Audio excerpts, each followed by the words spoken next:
বন্ধুরা আমার, ভাইরা আমার, আমার নবী মায়ের নবী ডাকতে বলে আল্লাহ ছিল বালা।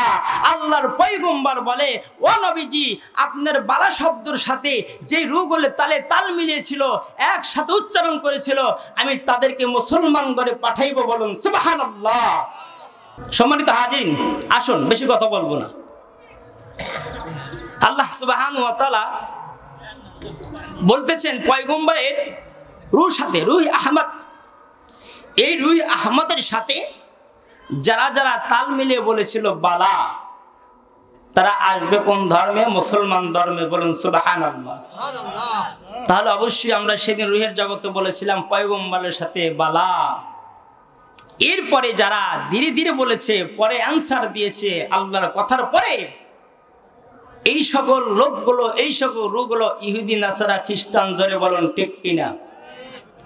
বন্ধুরা আমার, ভাইয়েরা আমার, আল্লাহ রাব্বুল আলামিন আমাদেরকে জানা দেয়, গো নবীজি, আমি আপনাকে এমন একটা কিতাব দিয়ে দিলাম, গো নবীজি, আমি আপনাকে এমন একটা গ্রন্থ দিয়ে দিলাম। ও নবীজি শোনেন, আমি আল্লাহ লোহে মাহফুজের ভিতরে এমন একটা কিতাব আমি রেখে দিয়েছি, গো আল্লাহ। এই কিতাবের ভিতর থেকে, ওই রূহের জগতের তফতার থেকে আমি আল্লাহ আপনার প্রতি একটা কিতাব দিয়ে দিলাম, গো নবীজি। এই কিতাবকে যারা ভালোবাসবে, এই কিতাবকে যারা মহব্বত করবে, এই কিতাবের বিধিবিধান যারা মানবে, আমি আল্লাহ বলে দিলাম, ওই বান্দাকে আমি আল্লাহ জান্নাতে দিয়ে দেব। চিল্লা বলুন সুবহানাল্লাহ। বন্ধুরা আমার, ভাইরা আমার, আমার নবী মায়ের নবী ডাকতে বলে আল্লাহ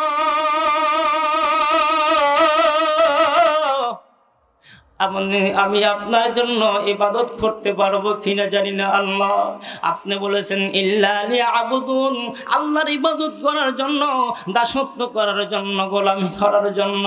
আমার নবী বন্ধুরা আমার কালেমার কথা বলে, হাদিসের কথা বলে, তার কোরআনের কথা বলে, কোরআনে তাফসীর করে, কোরআনে তেলাওয়াত করে। আমার নবী মায়ার নবী রহমতে আলম আল্লাহর পয়গম্বরে কালেমার দাওয়াত দেয়। বন্ধুরা আমার, আল্লাহ নবীজি বলেন লা ইলাহা ইল্লাল্লাহু ফাদাখালাল জান্নাহ, যেই ব্যক্তি কালেমা পড়বে সেই বান্দা জান্নাতে যাবে। যে কালেমা স্বীকার করবে ওই বান্দা জান্নাতে যাবে। আল্লাহর পরে দ্বিতীয় আল্লাহকে মানবে না, আমার খোদার পরে দ্বিতীয় খোদা গ্রহণ করবে না, আমার খালেকের পরে অন্য খালেক গ্রহণ করবে না, আমার মানার পরে, আমার দাওয়ানোর পরে, আমার আল্লাহ পরে কোন বান্দা তুই কোন আল্লাহকে গ্রহণ করবি না। বান্দা এই শর্তটা যদি মানতে পারো, আমার আল্লাহ ফাদাখালাল জান্নাহ, বান্দা তোকে জান্নাতে দিয়ে দিবে, বান্দা তোকে জান্নাতে দিয়ে দিবে। ও বন্ধুরা আমার, ভাইরা আমার, আজকে দিল খুলে কথা বলতে পারি। আগামীকাল মাহফিল আছে বন্ধুরা আমার কাহালুতে, আমি আগামীকাল কাহালুতে বয়ান হবে, তারপর বন্ধুরা আমার বয়ান হবে বন্ধুরা রায়গঞ্জতে। 21 তারিখের মধ্যে বন্ধুরা মাহফিল আছে, মাদানী সাহেবের সাথে বয়ান হবে রফিকুল ইসলাম মাদানীর মাহফিলে। ও বন্ধুরা আমার, ভাইরা আমার, কোরআন যা কিছু শিখেছি তত অনুযায়ী আমল করতে হবে। আমল সে জিন্দগি বনতি হ্যায়, বে আমল সে জিন্দগি বরবাদ হতি হ্যায়। আমলের দ্বারা জীবন সাজাইতে হবে, আমলের দ্বারা জীবনকে গঠন করতে হবে। আল্লাহর পয়গম্বর বলে, যারা আমলের যারা জীবন সাজাইবে, আমলের দ্বারা সময় অতিবাহিত করবে, আমার আল্লাহ ডাকতে বলো ও হাবিবুল্লাহ, যারা অন্যায় করার পরে আমার কাছে তওবা করবে, কাঙ্গালের মতো দুইটা হাত বাড়াইবে, আমি আল্লাহ ওই বান্দা আর বান্দির চেহারা দিকে তাকায় থাকি। বান্দা গুনাহ করছে শয়তানি ওয়াসওয়াসায় পড়িয়া, বান্দা পাপ করছে শয়তানি ওয়াসওয়াসায় পড়িয়া, বান্দা যেই না অন্যায় করেছে, না জেনে গুনাহ করেছে, কিন্তু আমি আল্লাহ ওই বান্দার চেহারা দিকে তাকায় থাকি। কোন সময় জাউল কেন্দ্রীয় মসজিদে যাইয়া 2 রাকাত নামাজ পড়িয়া গফফার নাম দিয়ে আমার ডাক দিবে, আল্লাহ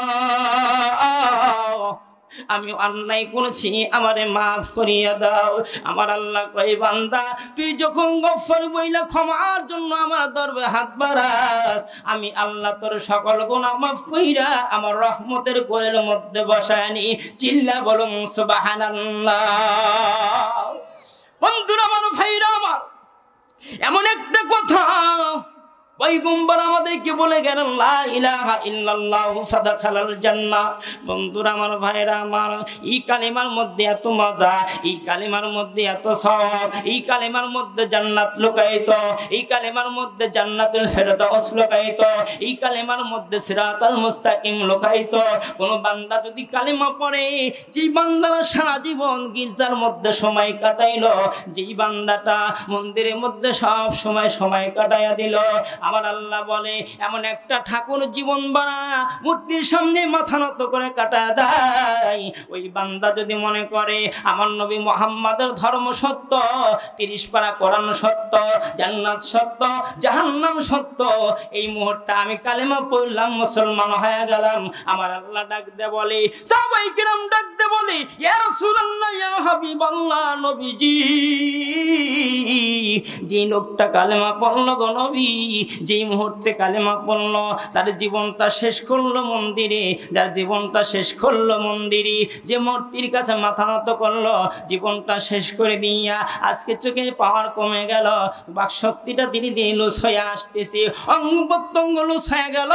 এখন যদি কালেমা পড়ে মুসলমান হলো, কিন্তু গো নবীজি, এই বান্দা এই বয়সে আমল কি করবে? বান্দা তো যৌবনকাল শেষ হয়ে গেছে, একদম দুর্বল জয়ীফ হয়ে গেছে। এই ঠাকুর যদি এখন ইসলাম গ্রহণ করে মুসলমান হয়, বান্দার বাদ আমলগুলো কোন পাল্লাই দেওয়া হবে? মিজানের কোন পাল্লাই দেওয়া হবে? আমলের পাল্লাই দেওয়া হবে না বদির পাল্লাই দেওয়া হবে? সাহাবায়ে কেরাম ডাক দিয়ে বললেন এই কথা, আমার রহমতে আলম নবী ডাক দেওয়া, সাহাবায়ে কেরাম তোমরা শুনে নাও, যেই বান্দা বয়োজ্যেষ্ঠ সময় সারাটা জীবন মন্দিরে কাটায়া দিল, সারাটা জীবন বান্দা সমস্ত জীবনটা কাটায়া দিল গির্জার ভিতরে, এরপর সময় শেষ মুহূর্তে যদি বান্দা বুঝতে পারে হায় রে আমার পয়গম্বরের ধর্ম সত্য, আখরি জামানার পয়গম্বরের ধর্ম সত্য, তার পবিত্র কোরআনটা সত্য, বান্দা এইটা বুঝাইয়া স্বীকারোক্তি দিয়া আমার কালেমা পড়ে আমাকে মেনে নেয়, আমি ওই বান্দার জিন্দেগীর সকল গুনাহগুলো নেকিতে রূপান্তরিত করে দিই। চিল্লা বলুন মারহাবা, লিল্লাহি তাকবীর। চলবে? সম্মানিত হাজিরিন, আল্লাহ সুবহানাহু ওয়া তাআলা এমন ভাবে আমাদেরকে তো আর ওই সমস্ত ঘরে পাঠাই নাই, আমাদের মুসলমান ঘরে পাঠিয়েছে। জোরে বলুন ঠিক কিনা? এতে খুশি না বেজার? এ মিয়া জবান খুলে